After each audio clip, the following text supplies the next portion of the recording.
Thank you, Wynn. Hi, my name is Robyn Vernon. I'm coming to you live from North Carolina, in case you don't catch this accent. I'm a very grateful member of Al-Anon. The first thing I want to do is thank all of the members of Alcoholics Anonymous on this call for my program. I know where my program came from, and I think it's important that you understand I do know, and I'm very, very grateful. It's always an honor and a privilege to be asked. I never really understand who would want to hear me talk for almost an hour, but I believe God arranges these things, and my job is to try to stay out of the way. Just stay out of the way. I want to thank Paula and Jennifer and Sharon. It's very humbling to follow three really good speakers. I've heard Jennifer before, but she was the only one I'd heard before. But I got notes. I got a page of notes, so that tells you that everything's working like it needs to. When Lois Wilson was asked what she does in the moment of silence before the meeting, she said she invites the God of her understanding to the meeting. So I would humbly ask that you all join me in a silent moment, and I would ask that each of you invite the God of your understanding to the meeting.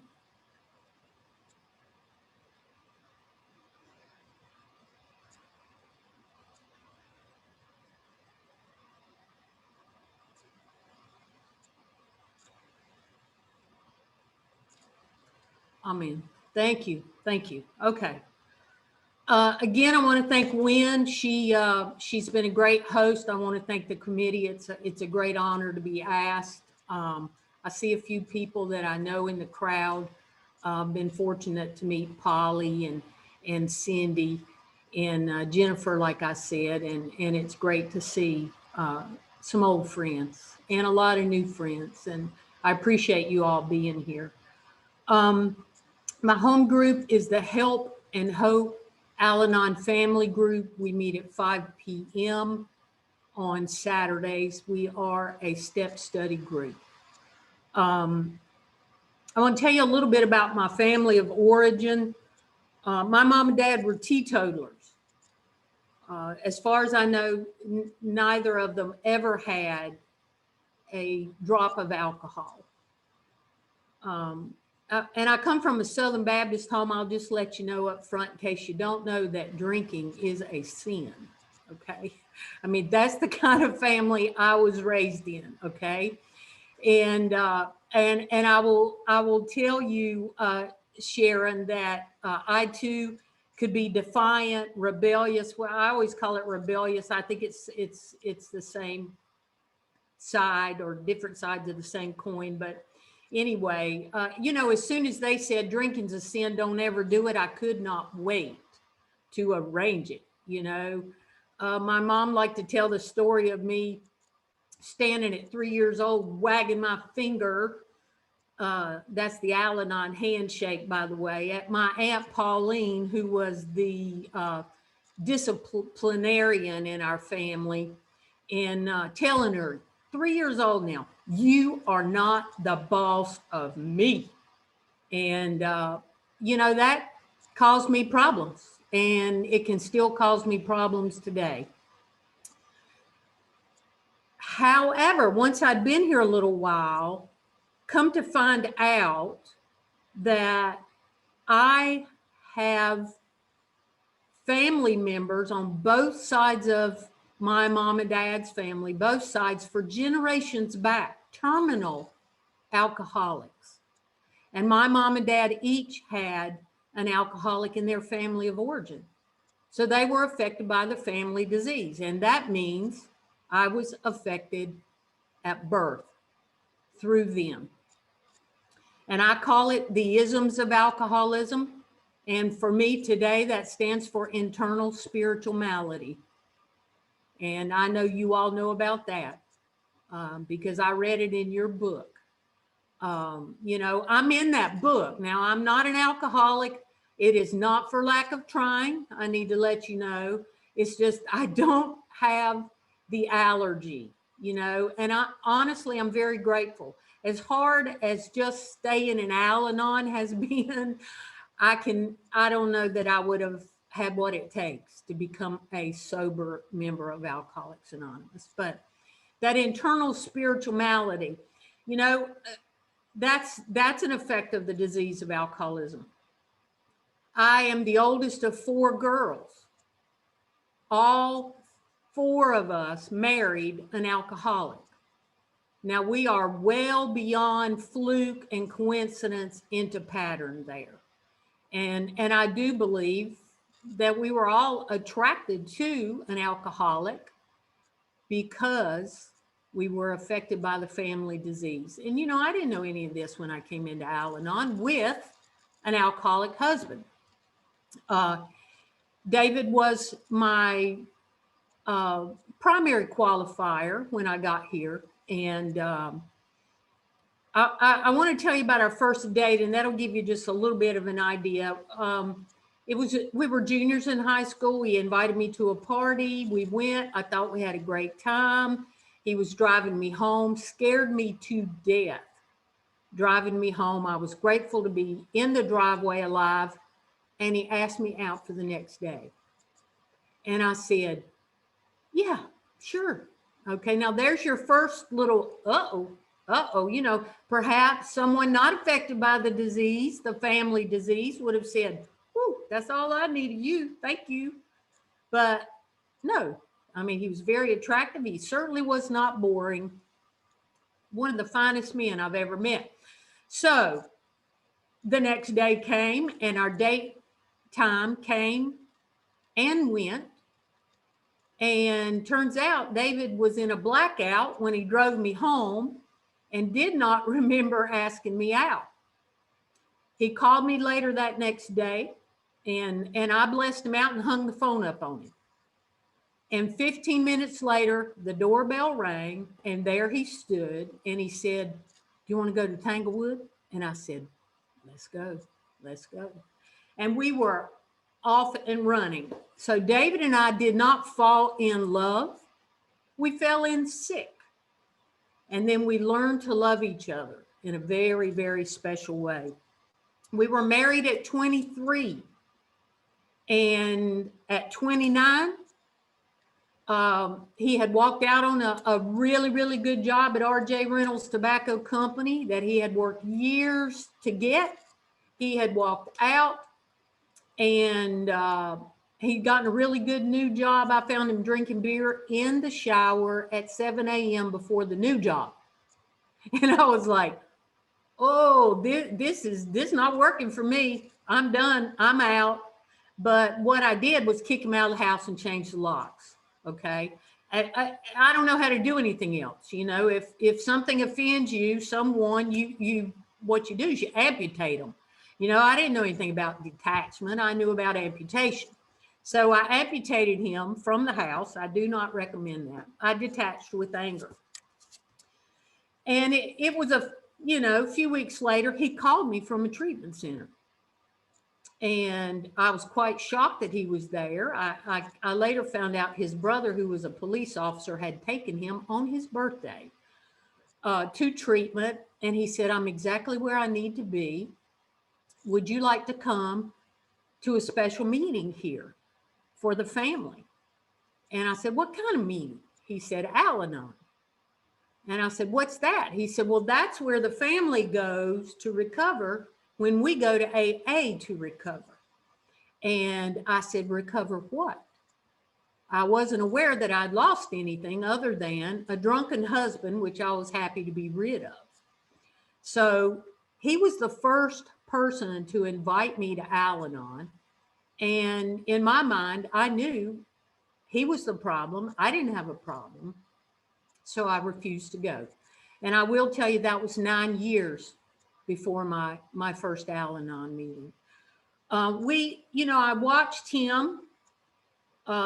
He came all the way in. He sat all the way down. He became a member in good standing of Alcoholics Anonymous, and he was not the same human being.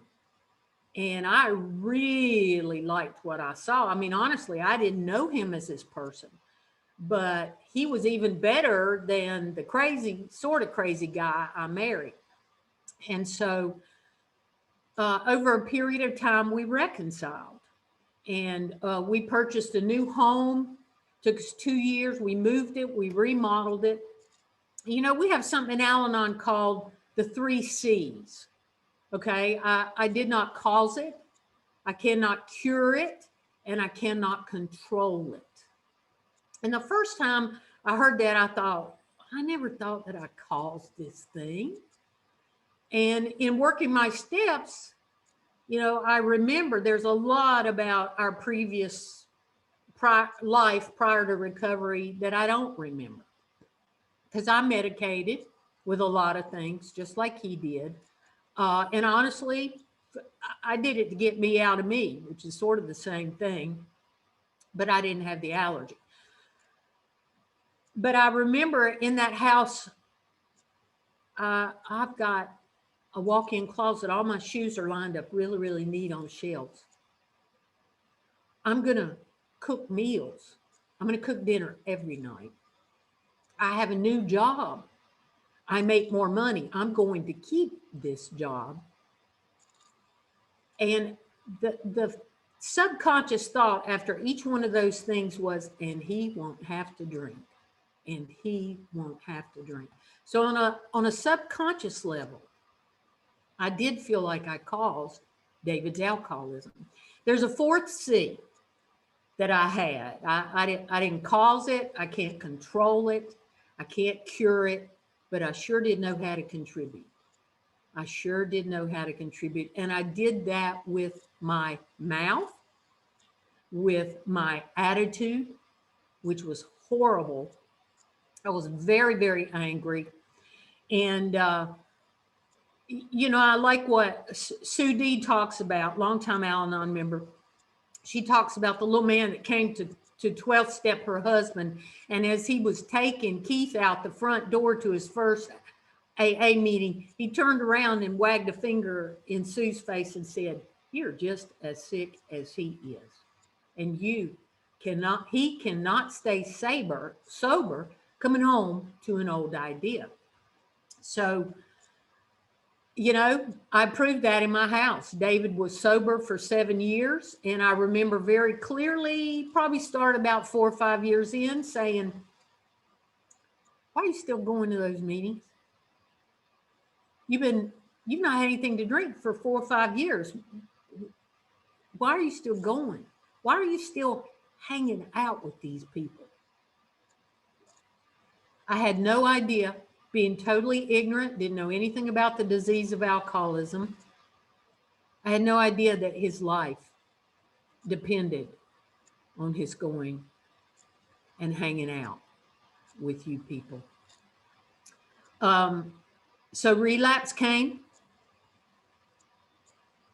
about 7 years into David's sobriety. And it started about 2 years of the worst insanity that I've ever lived in. And I'll be honest with you, I was 95% of it, because my disease kicked in a way that it had never kicked in before. I'd tried a lot of things to control David and his using, but it just exploded after that.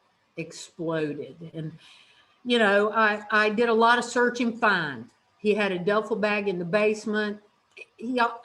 I'd search that duffel bag every day at least once, and he always hid stuff in there. And so, I would get it, I'll bring it to him, and my first goal was to say, "Gotcha. Don't you think you're getting anything over on me, buddy?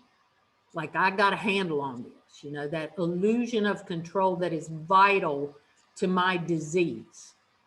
And then I would try to make him tell the truth.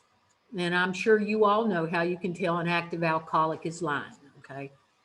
His lips were moving. And And then I wanted him to say what I wanted to hear. You know, I heard an Al-Anon speaker say, the alcoholic doesn't listen to anything that the Al-Anon says. They watch what we do. And I was doing the same thing over and over and over, expecting different results. I wasn't paying any attention to what he was really doing. I just wanted him to say the right thing. I wanted him to say, honey, I'll go back to my meetings. I'll start hanging around with those people again. And, you know, none of it made any difference. I wrote his doctor letters and explained why I need to stop giving him these medications. You know, I called the doctor, and he actually took my call. And every time he would say, I assure you, I will not be giving him any more of these medications. Well, then pretty soon he didn't want to talk to me anymore. You know, and when I think back, who do you think the doctor thought was the crazy one in this equation? You know, he's thinking, God, if I was married to that woman, I'd need something for my nerves. I'd be having trouble sleeping. I'd probably be having some muscle spasms. You know, David he would put everything in an unmarked bottle and he would take it as he needed.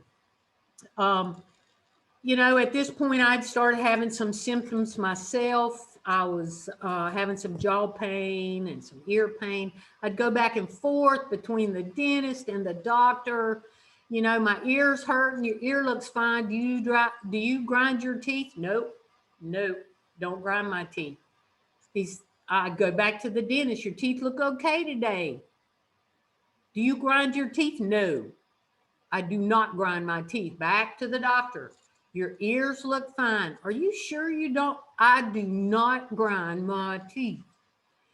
And I was like a tightly wound clock spring, you know, and I was just waiting to go. I remember very clearly being ready to pull a kid across the counter at Taco Bell, and I was going to beat her to death over a burrito. Okay. That is not normal behavior, and it had nothing to do with a burrito. It was because I could not control something I did not know I was powerless over. I was doing all the wrong things for all the right reasons.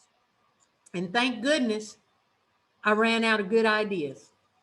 I cannot explain it. I ran out of good ideas, and I had a moment of clarity.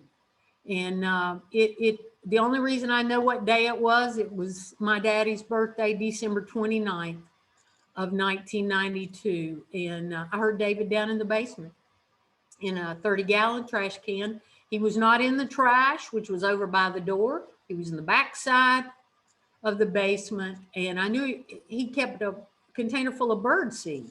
And I knew he was not feeding the birds in the dark at 6 a.m. But I didn't run down to search and find. I didn't do anything. He passed out on the couch that afternoon. I went down, flipped the lid up on the bird seed, and there were all these little empty vodka bottles, airplane bottles in there. I came upstairs, brought an empty bottle, sat down across the room from him, and very gently said his name to wake him. In the past, if I found something in the duffel bag at 3 o'clock in the morning and David was asleep, passed out in the bed, it was on. You know, he was coming out of that bed. I didn't know where he was sleeping, but I could tell you where he wasn't sleeping. So I was different. And through no effort of my own, I will always believe that it was God doing for me what I could not do for myself. But I held that bottle up and I said, Dave, I can't do this anymore. If you want help, I'll support you. And so we went into a treatment program. I went into the family program. Now, I want to be very clear on why I went to the family program. I went to the family program to be sure that he went to his program and to be sure that he heard what he needed to hear.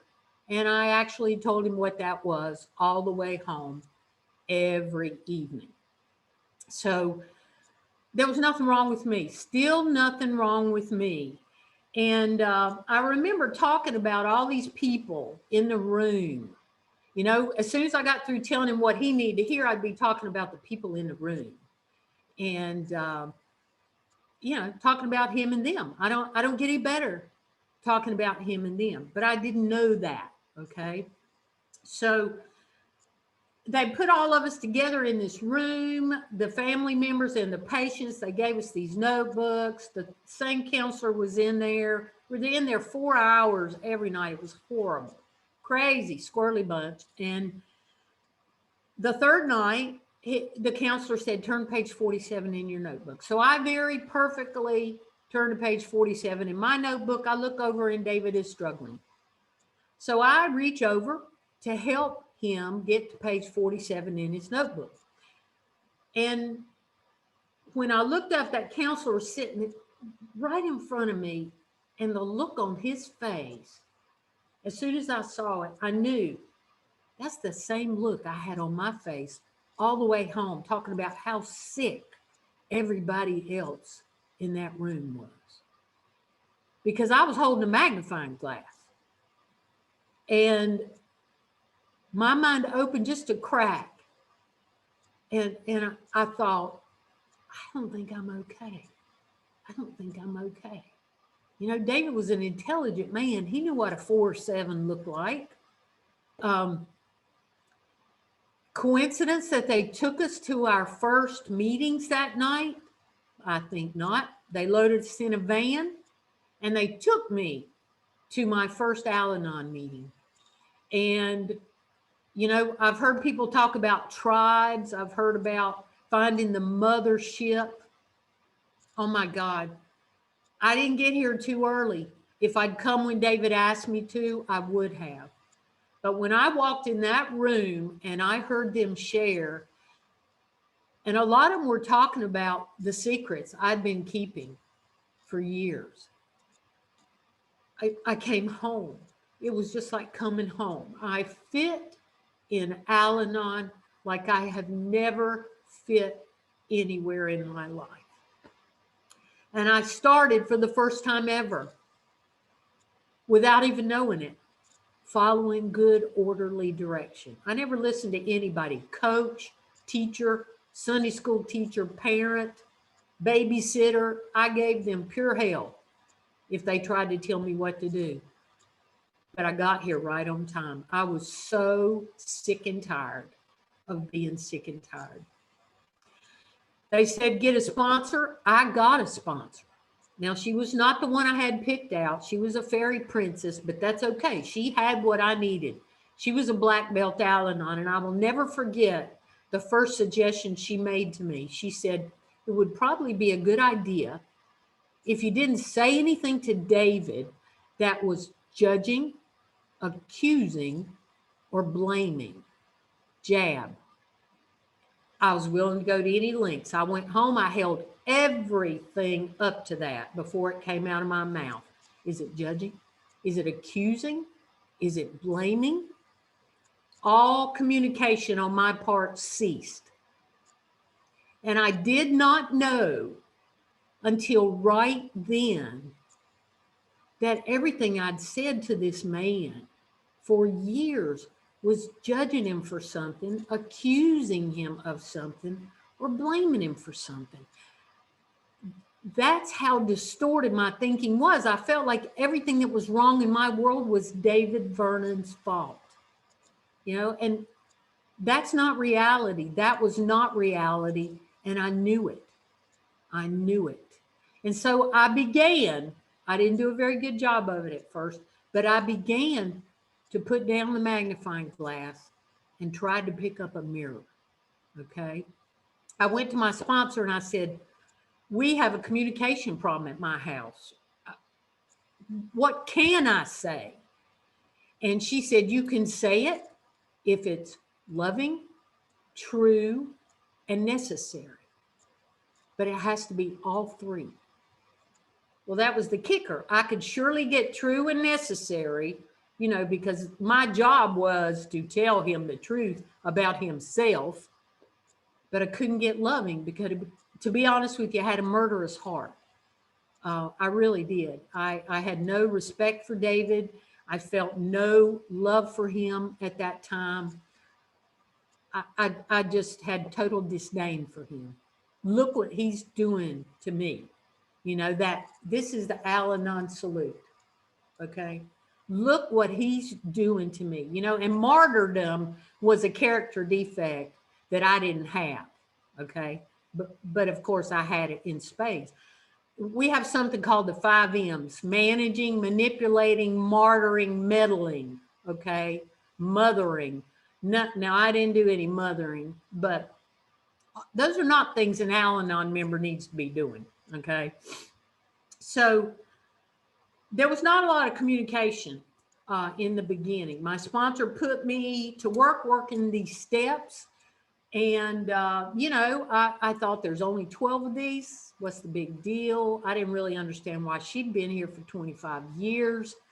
Maybe she was a slow learner. I didn't intend to spend that much time. So I started doing my work. I did my paperwork on the first step. I did my paperwork on the second step. I did my paperwork on the third step. And then I started doing my paperwork on the fourth step. Now, the fifth step was the one I was going to skip. Okay. I was never ever telling this fairy princess everything about me. But I had trouble with this fourth step. So I finally ended up hearing somebody share in a meeting about the 7 most painful events. That's how she had to do her 4th step, 7 most painful events. So that's what I did. It was not a searching and fearless moral inventory of myself by any stretch of the imagination. It was actually a long, long list of things I thought people had done to me. But it was a load of garbage. And so I finished all that, and I had even gotten this list of emotions. Now, anger and rage was the only thing that I could feel. I found this list of emotions that we had, and I was identifying every emotion I thought I probably had with each event. And oh my God, if she'd given me another week or two, I would have had a multicolored graph. You know, that's just how sick I was. I have something called the 3 P's. Perfectionism. If I can't do it perfectly, then I'll procrastinate. And if I procrastinate long enough, I'm paralyzed. And so I would have never gotten it done. And so she kept asking, how you doing on this 4th step? How you doing on this 4th step? And I would say, good. Progress, making progress, it's great. I'm doing a good job. It's very thorough. I'm searching. And finally, I made the mistake of telling her the truth when she asked me. I said, I'm stuck. And she said, well, maybe you need to process a little bit. And I thought, yeah, I'd never heard that word. And I said, yeah, I think I probably do need to process a little bit. And she said, well, come over for lunch. This Saturday, we'll have lunch, and then we'll process. So I made an appointment, went over for lunch on Saturday. While we were having lunch, the phone rang. I heard her tell another Al-Anon. Now, I'm going to have the ringer on the phone turned off this afternoon because I'm going to be taking a 5th step. And I remember thinking, I wonder who's coming over to do a 5th step after I get finished processing. She tricked me. A woman that I had not even known 3 months took a risk. The first thing this woman ever said to me, she told me that story about the man picking up sand dollars and throwing them back in the water so that they would live another day. And when asked what he was doing, he said, I think this one's worth saving. And she told me, I think you're worth saving. And I thought it was the cheesiest thing I had ever heard in my life. And I find myself saying that to newcomers that God sends me. So, for me, that 5th step was like dumping a load of garbage. All of you, I hope, if you haven't, done a first, fifth step. I hope you're not far from it. It was such a lightening of my load. I mean, I had people that didn't know anything about Al-Anon say, wow, you look as happy as I've seen you in a long time. And I didn't even know, I'm still comparing my insides to somebody else's outsides. I have no idea what my outsides looks like. But it was about that time, 4 months in, that David relapsed. He relapsed. And I'll tell you what, I never didn't have a slip when he did. Okay. And, when I have a slip, I lose my mental and emotional sobriety.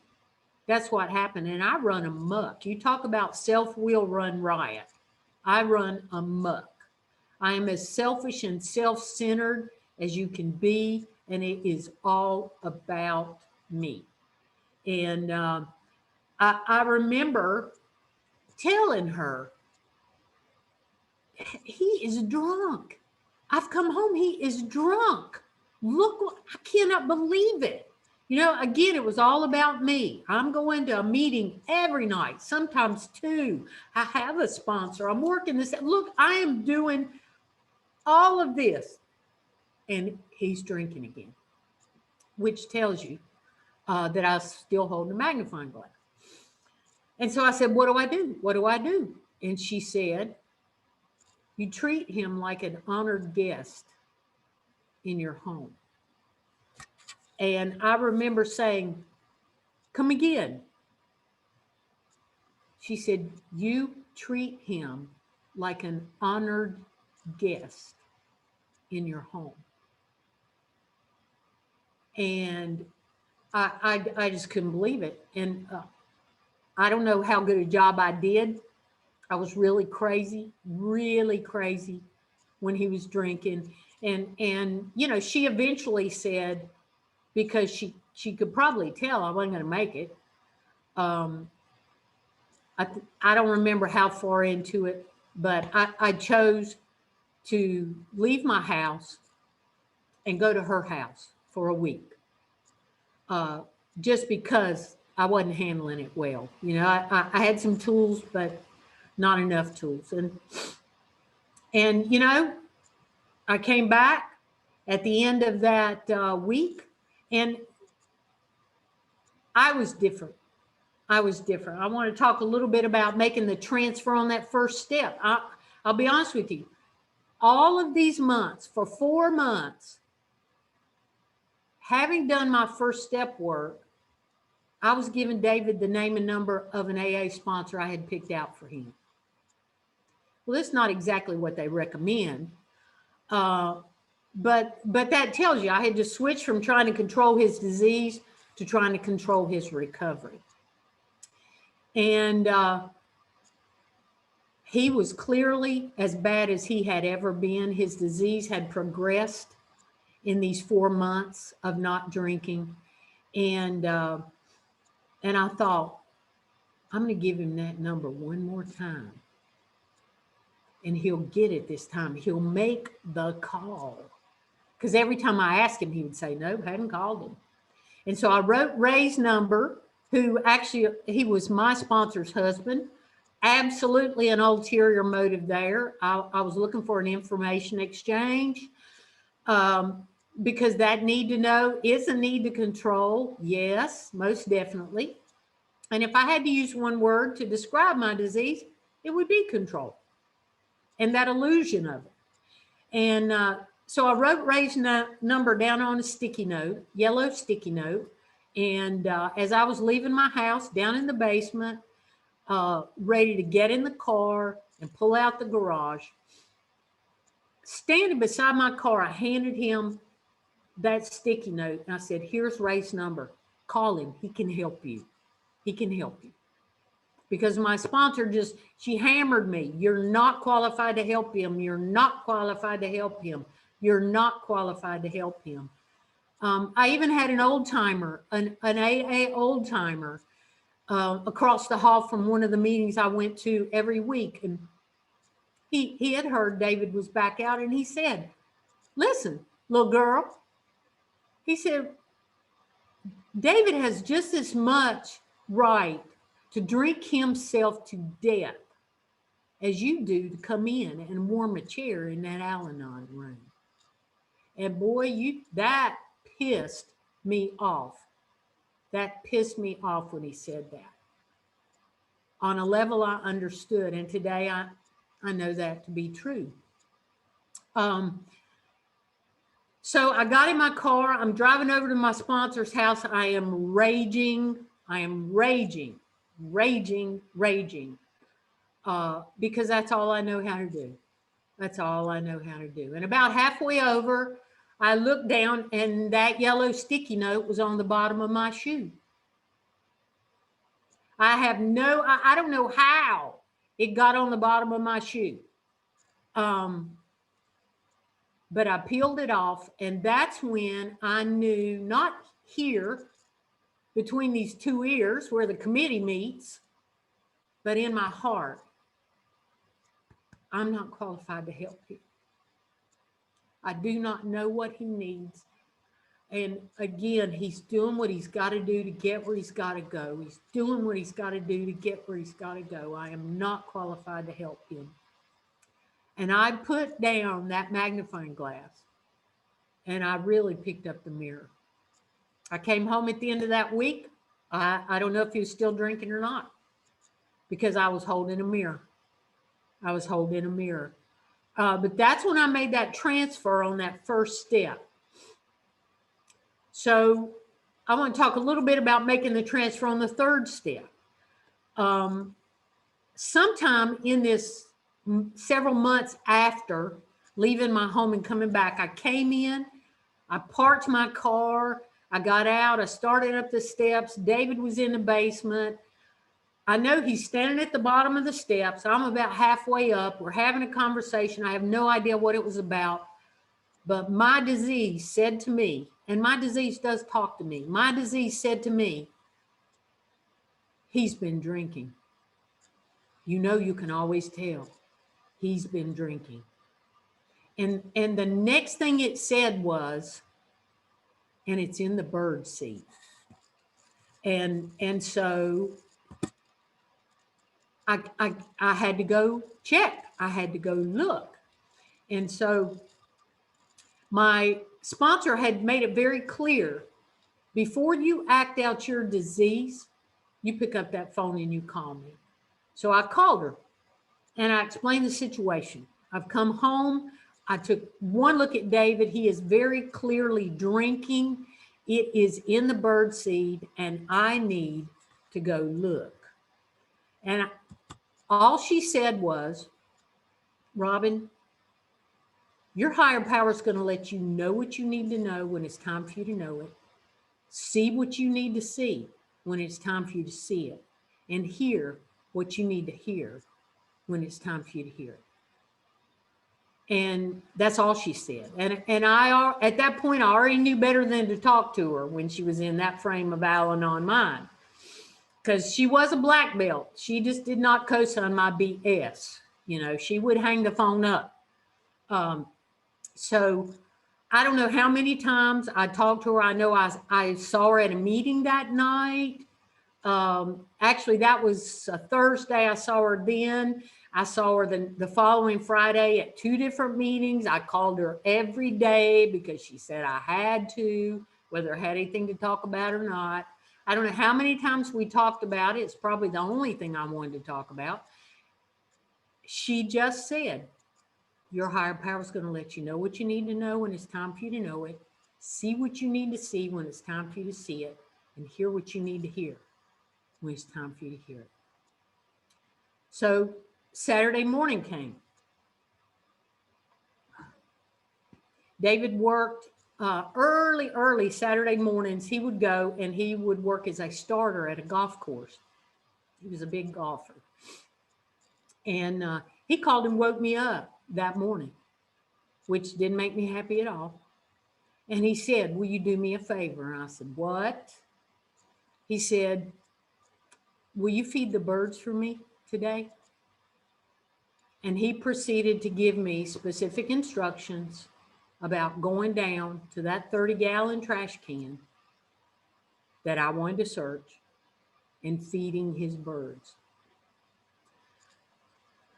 And, you know, for me, well, first of all, let me tell you, I'll fist step you guys. I dug much deeper than I needed to dig to feed those birds. And there was nothing there. There was nothing there.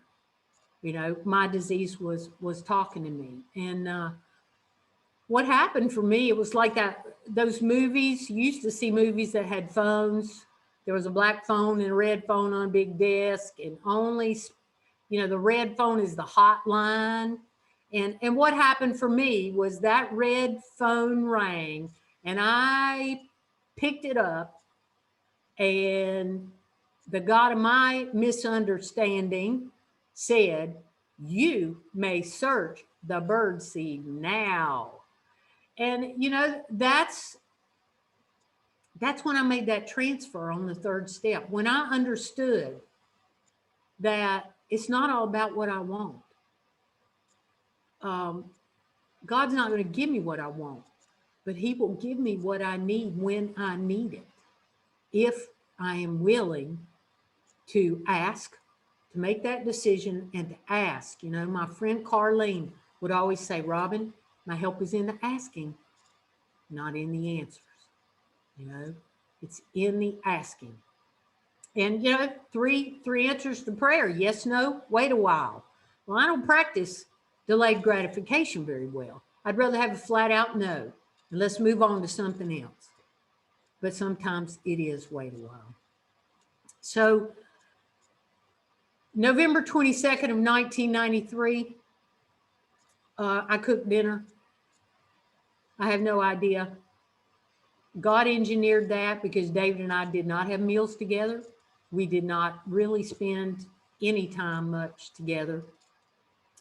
I was not well enough to spend extended periods of time around an active illness. And so he came home. I had dinner on the table. He walked in the door, and he was very clearly drunk. I can tell you that we sat down and had a meal together. I have absolutely no idea what we talked about, but I can tell you what we didn't talk about. And that was the fact that he'd been drinking. Now, in the past, I might pray him all the way home, but my mouth would be connected to the doorknob, you know, and as soon as he came in, there it went, judging, accusing, blaming, judging, accusing, and blaming.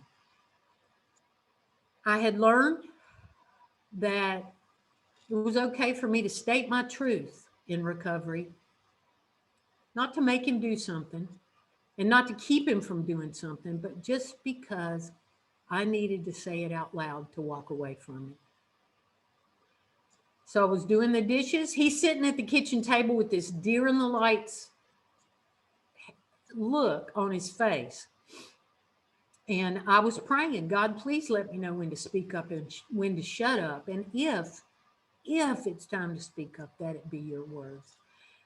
And I turned around and I looked at him and I said, I need to let you know I'm uncomfortable with the way you are. And, you know, he started his part of our old tapes. He said, well, I've not been drinking. I said, stop. Please, I cannot discuss that with you. I just needed to let you know how I felt. And I went in, finished the dishes, came in, sat down on my sofa in the same room I'm sitting in today. And I had a meeting. I had a meeting that night. It was a Saturday night. And I was in my head. Don't mind telling you, I was in my head, but I was doing something different. I had shut my mouth. It took almost a year for me just to shut my mouth. And in about 20 or 30 minutes, he came in, he sat down beside me, and he said, I drank today. I've hurt you. And I'm sorry. The instant I stopped trying to make him tell the truth, he comes right in, he sits down and tells the truth. Now, what happened for me was that for the first time in all my selfishness and self-centeredness, look at what he's doing to me. I looked in his eyes and I saw how much his disease hurt him.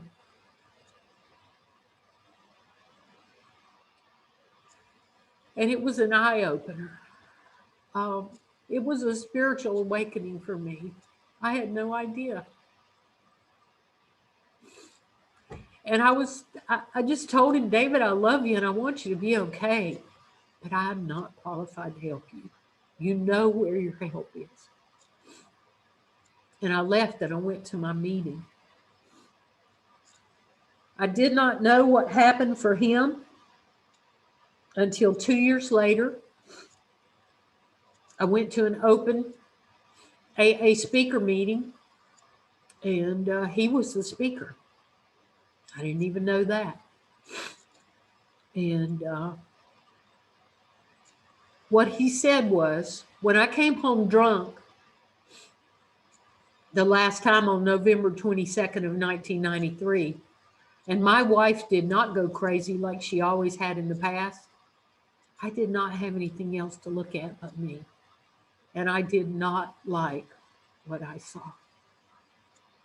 And I did not know until 2 years later, that was his sobriety day. He went and he picked up a white chip that night. And that's what I'd been trying to get him to do for 3 years, at least. And, you know, when I look back on that, I see myself standing in front of David with my hands on my hips, you know, doing the Al-Anon handshake, wagging that finger, judging, accusing, and blaming. And his higher power is behind me. And he's tapping me on the shoulder. And he's saying, excuse me, that young man needs my help. And if you'll step aside and stop playing God, I will help him. And I turn around and say, God, you need to go help somebody that doesn't have someone like me to help them. Someone who knows best.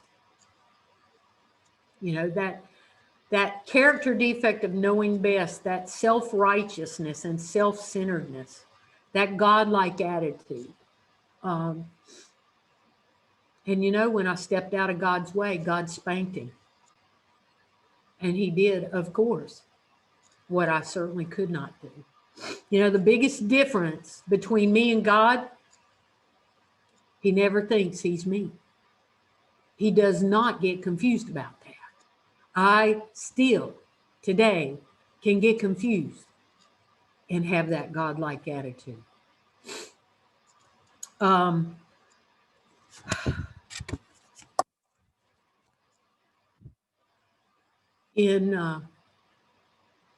Well, let me say, David and I, we had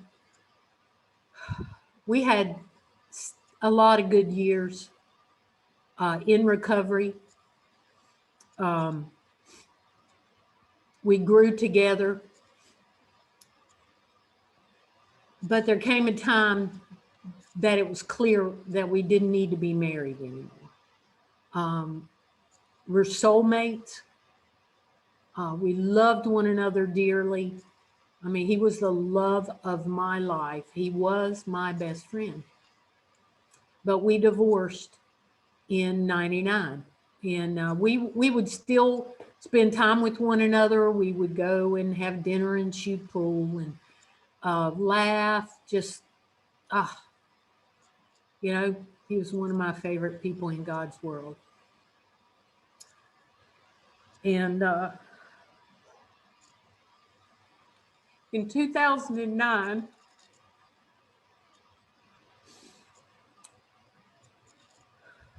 David called me from another treatment center.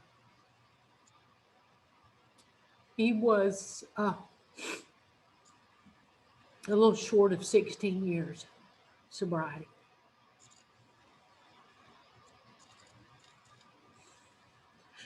And that's when I began to learn about pitiful, incomprehensible demoralization. And truly, how baffling, cunning, and powerful and patient his disease was. And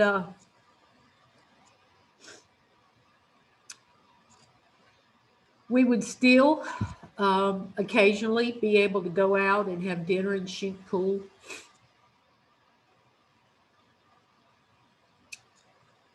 When I didn't hear from him for a period of time, I would know that he was back out, and I'd have to love him from a distance. And my disease talked to me like it had not in a long time. It told me it'd be okay for you to drive by his house. It would be okay for you to call him and check on him. And I knew that this was not true. That if I was supposed to see him or talk to him, that God would take care of that. And I had to love him from a distance. You know, he called me one time drinking, and I was able to do what I needed to do. I said, David, honey, I love you, but I can't talk to you when you're drinking. Let's pray. And he wept. My mom and dad were terminally ill at the same time, and I quit work and lived with them and cared for them. God had prepared me to do that in recovery. And as ugly as that was, watching a 55-year-old man fight this disease tooth and nail was much uglier. And, I told him, I said, David, you're a good man, and you deserve the very best that God has to offer. And I love you. I got to hang up the phone now. Click. And I treat him like an honored guest. If we were together, I treat him like an honored guest. If we spoke, I treat him like an honored guest. I saw him in September. He came by my house, and he had been ravaged by the disease. And he told me, he said, I don't think I'm going to live through another relapse. I said, David, you are a good man, and you deserve the very best that God has to offer. I don't want you to die. I love you.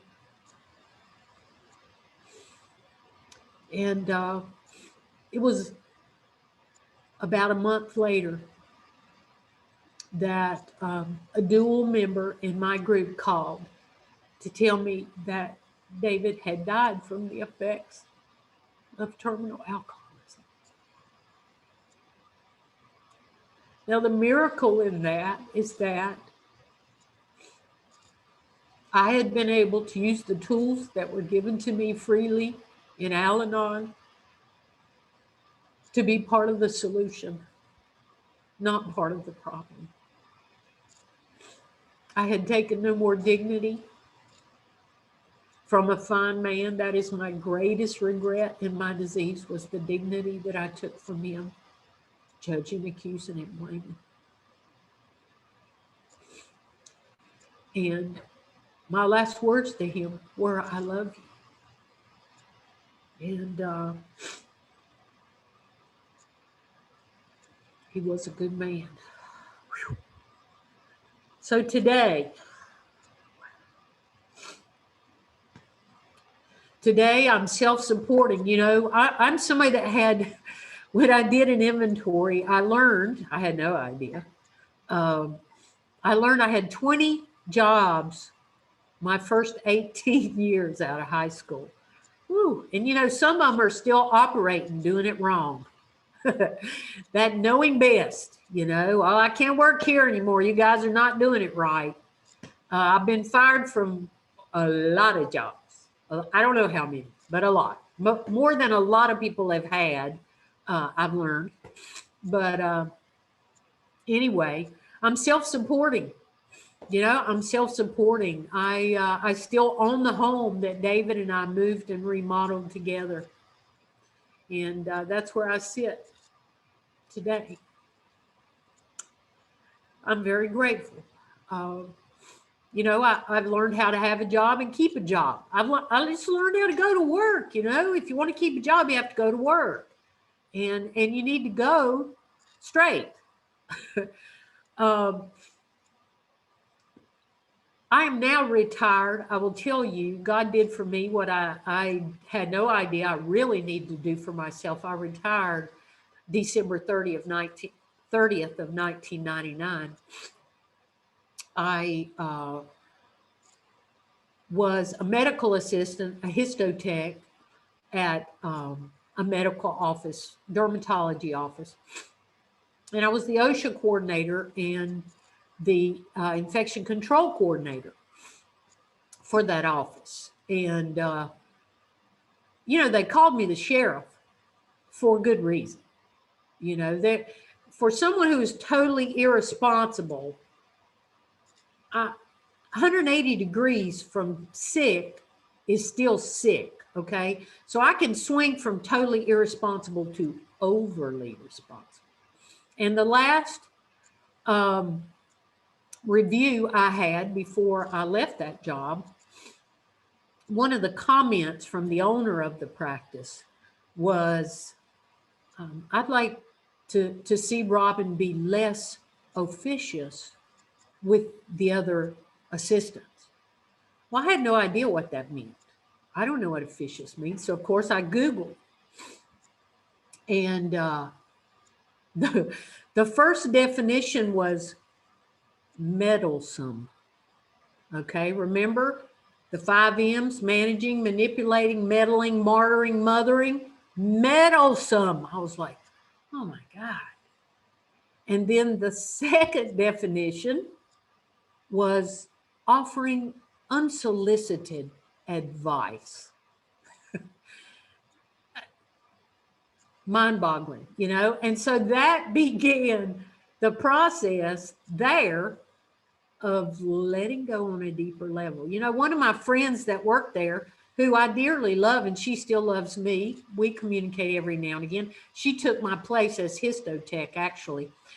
She gave me a badge that said sheriff, and I wore it. I was proud to wear it. 180 degrees from sick, still sick. Today, I continue to try to be part of the solution, not part of the problem. And I'll be honest with you, I feel like the poster child for quarantine fatigue. Okay, with a background in infection control, I have too much information. Okay, coronavirus is what we used to talk about in the seminars I had to go to. That was never going to happen. Okay, that's what this is, and that's okay. I am part of the solution. I am taking care of myself. I am making good choices. I'll tell you another thing I'm doing. I'm using the slogans. I am so back to basics, it's scary. Okay. I had a sponsor tell me one time, Robyn, the slogans are the handrails to the steps. Oh my God. Yes. Yes. So my handrails, I got my hands on the handrails, and I am absolutely back to basics. Back to basics. I just had a birthday in the program, and I need to say it out loud. I could almost have a resentment that I can't give you a date for mental or emotional sobriety. Okay? I don't ever tell anybody how long I've been here because, frankly, I think I ought to be doing better.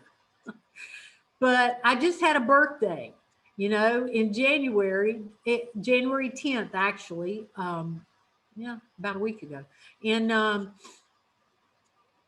wow, I can't believe it. I mean, I've been here since 93, you know, and now I understand why my sponsor at that time was still here at 25 years. And if anything, sometimes being here a little bit longer seems to be a bit harder. But God has sent me a couple of newcomers lately, and I am so, so grateful. I continue to serve. I continue to you know, work the steps, have a new sponsor, have a sponsor, use a sponsor. I am a sponsor. You know, this program really has become a design for living. And I'm so grateful about that. You know, I'm still learning a lot about me, but I'm grateful. Today, kind of the way I look at it, you know, I can't tell the difference between a tragedy and a miracle. It was a tragedy that I married an alcoholic and had to come to Al-Anon. It was a tragedy. But that's my miracle. That's my miracle. I'm the only person in my family in recovery, and they are all affected by the family disease of alcoholism. Okay? So that's my miracle. The way I look at it today, my very worst day today with quarantine fatigue is 300% better than my best day used to be pre-Al-Anon. And that tells me I'm right where I need to be. I'm with everybody I need to be with, and I'm doing what I need to be doing. It is such an honor and a privilege. Thank you.